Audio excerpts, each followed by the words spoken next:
ದಲ್ಲಿ ಮಳೆ ಅಬ್ಬರ ಕಡಿಮೆ ಆಗುವ ಲಕ್ಷಣ ಕಾಣಿಸ್ತಾ ಇಲ್ಲ. ಪ್ರವಾಹದಿಂದ ದೆಹಲಿ, ಪಂಜಾಬ್, ರಾಜಸ್ಥಾನ, ಹಿಮಾಚಲ ಪ್ರದೇಶ, ಜಮ್ಮು ಕಾಶ್ಮೀರದಲ್ಲಿ ನಾನಾ ಅವಾಂತರಗಳು ಸೃಷ್ಟಿಯಾಗಿವೆ.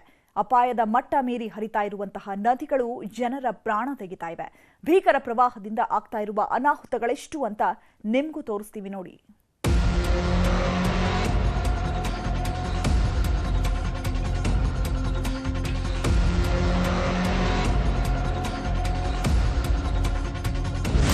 ಇದು ರಾಷ್ಟ್ರ ರಾಜಧಾನಿ ದೆಹಲಿಯಲ್ಲಿ ಯಮುನೆ ಆರ್ಭಟಿಸುತ್ತಿರೋ ಡ್ರೋನ್ ವಿಡಿಯೋ.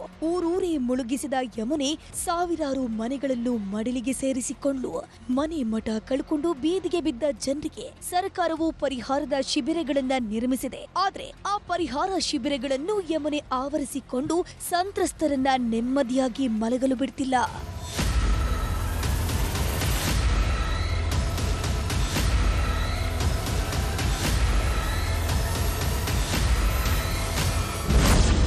ಯಮುನಾ ನದಿಯ ನೀರಿನ ಮಟ್ಟ 207 ಮೀಟರ್ಗೆ ಏರಿಕೆಯಾಗಿದ್ದು ಅರ್ಧ ದೆಹಲಿಯನ್ನ ಆವರಿಸಿಕೊಂಡಿದೆ. ವಾಹನಗಳಂತೂ ಕಿಲೋಮೀಟರ್ ಗಟ್ಟಲೆ ಜಾಮ್ ಆಗಿವೆ.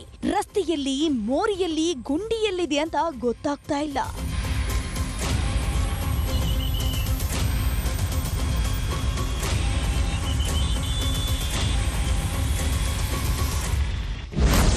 ಕುಂಬಾರನಿಗೆ ವರ್ಷ, ದೊಣ್ಣೆಗೆ ನಿಮಿಷ ಅನ್ನೋ ಹಾಗೆ ರೈತರು ತಿಂಗಳುಗಟ್ಲೆ ಬೆವರು ಹರಿಸಿ ಬೆಳೆಯನ್ನ ಬೆಳೆದಿದ್ರು. ಆದ್ರೆ ಪ್ರವಾಹ ಬಂದು ನಿಮಿಷದಲ್ಲಿ ಎಲ್ಲವನ್ನ ಸರ್ವನಾಶ ಮಾಡಿದೆ. ಕೇಂದ್ರ ಕೃಷಿ ಸಚಿವ ಶಿವರಾಜ್ ಸಿಂಗ್ ಚೌಹಾಣ್ ಪಂಜಾಬ್ ರಾಜ್ಯದ ಅಮೃತ್ಸರ್ಗೆ ಬಂದಾಗ ಇದೆಲ್ಲವೂ ಕಣ್ಣಿಗೆ ಕಾಣಿಸ್ತು. ರೈತರೊಬ್ಬರು ನೀರಿನಲ್ಲಿ ಮುಳುಗಿದ್ದ ಕಟಾವಿಗೆ ಬಂದಿದ್ದ ಭತ್ತದ ಬೆಳೆಯನ್ನ ತೆಗೆದು ಸಚಿವರ ಕೈಗೆ ಇಟ್ರು. ಇದು ನಮ್ಮಂತಹ ರೈತರ ದುಸ್ಥಿತಿ ಸರ್, ದಯವಿಟ್ಟು ಪರಿಹಾರವನ್ನ ಕೊಡಿಸಿ ಸರ್ ಅಂತ ಗೋಗರೆದ್ರು.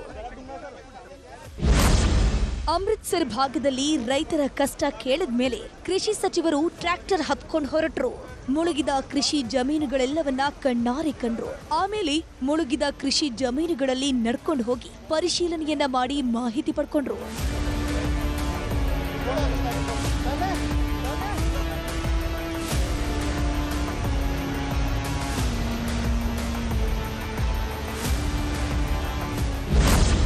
ಆರೋಗ್ಯ ಏನಾದ್ರೂ ಹದಗೆಟ್ರೆ ಆಸ್ಪತ್ರೆಗೆ ಹೋಗ್ತೀವಿ. ಆದ್ರೆ ಆಸ್ಪತ್ರೆಗೆ ಹೋದ್ರೇನೆ ಅನಾರೋಗ್ಯ ಜಾಸ್ತಿ ಆಗ್ತಿದೆ. ಯಾಕಂದ್ರೆ ಪ್ರವಾಹದ ನೀರು ಆಸ್ಪತ್ರೆಯನ್ನು ಆ ಪೋಷಣೆ ತಗೊಂಡಿದೆ. ಅದಕ್ಕೆ ಸಾಕ್ಷಿ ರಾಜಸ್ಥಾನದ ಅಜ್ಮೇರ್ನ ಈ ದೃಶ್ಯ. ನೆಹರು ಆಸ್ಪತ್ರೆ ಮತ್ತು ವೈದ್ಯಕೀಯ ಕಾಲೇಜಿನ ಒಳಗೆ ನೀರು ನುಗ್ಗಿ ರೋಗಿಗಳನ್ನ ಶಿಫ್ಟ್ ಮಾಡಿದ್ದಾರೆ. ಅಖಾರ ಬಜಾರ್ನಲ್ಲಿ ಭೂಕುಸಿತವಾಗಿ 15 ಮನೆಗಳು ನೆಲಸಮವಾಗಿ ಹೋಗಿವೆ. 30ಕ್ಕೂ ಹೆಚ್ಚು ಜನ ಕಣ್ಮರೆಯಾಗಿದ್ದು ರಕ್ಷಣಾ ಪಡೆ ಸಿಬ್ಬಂದಿ ಅವಶೇಷಗಳ ಅಡಿಯಲ್ಲಿ ಹುಡುಕಾಡ್ತಿದ್ದಾರೆ. ಅವಶೇಷಗಳ ಕೆಳಗಡೆ ಯಾರಾದ್ರೂ ಸಿಕ್ಕಿದ್ರೆ ತಕ್ಷಣ ಅವರನ್ನ ಆಸ್ಪತ್ರೆಗೆ ರವಾನಿಸೋಕೆ ಆಂಬ್ಯುಲೆನ್ಸ್ಗಳು ಸಾಲುಗಟ್ಟಿ ನಿಂತಿವೆ.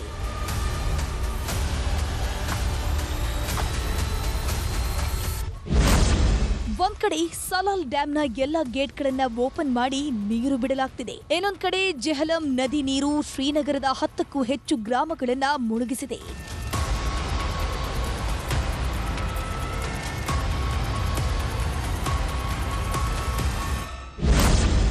ಸೇನಾ ವಾಹನಗಳಲ್ಲಿ ಜನರನ್ನ ರಕ್ಷಿಸಿ ಸುರಕ್ಷಿತ ಸ್ಥಳಗಳಿಗೆ ಕರೆ ತರಲಾಗ್ತಿದೆ.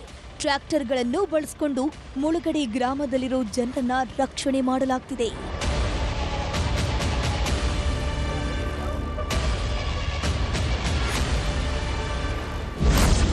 ಪ್ರವಾಹ ಪೀಡಿತ ರಜೌರಿಯಲ್ಲೂ ಜಲಪ್ರಳಯ ತಾಂಡವವಾಡ್ತಾ ಇದೆ.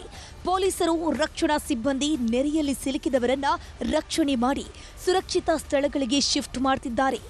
ಏನೇ ಆಗಲಿ, ಪ್ರಕೃತಿ ಒಂದ್ಸಲ ಮುನಿಸ್ಕೊಂಡ್ರೆ ಎಲ್ಲವೂ ನಗಣ್ಯ ಅನ್ನೋದಕ್ಕೆ ಉತ್ತರ ಭಾರತದ ರಾಜ್ಯಗಳ ಈ ದುರಂತಗಳೇ ಕಣ್ಣೆದುರಿಗಿರುವ ನೈಜ ಸಾಕ್ಷಿ.